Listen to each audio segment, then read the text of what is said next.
Morning everyone. আজকে শনিবার।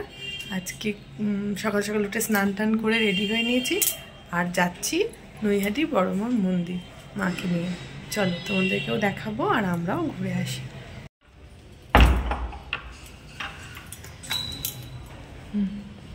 Tata.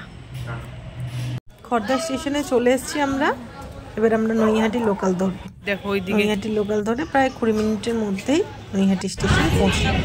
আর ট্রেনটা ছিল একদম খালি, আমরা দুজনে বসার জায়গাও পেয়ে গেছিলাম। সামনে দেখো পুরো খুব আরামসেই আমরা গেছি। যাই হোক, আমরা এখন নৈহাটি স্টেশনে নেমে ডালা টালা আমাদের কেনাও হয়ে গেছে। হেঁটে হেঁটে যাচ্ছি বড়মার মন্দিরের সামনে। আর অনেকটাই ভিড় ছিল, আমি তো ভয় পেয়ে গেছিলাম যে এতটা লাইন মা দিতে পারবে কিনা।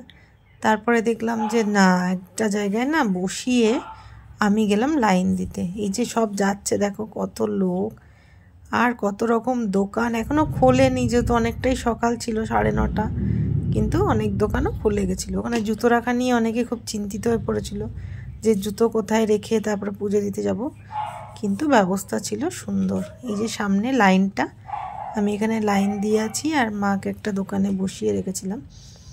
আর আশেপাশে এরকম বড়মার অনেক ফটো বিক্রি হচ্ছিল, তারপরে মালা ফুল সারাক্ষণ তো ওরা বলেই যাচ্ছে। আর বেশ ভালোও লাগছিল, সকাল সকাল গেলে খুব ভালোই লাগবে। তোমরা গেলেও তাড়াতাড়ি করে লাইন দিয়ে দেবে।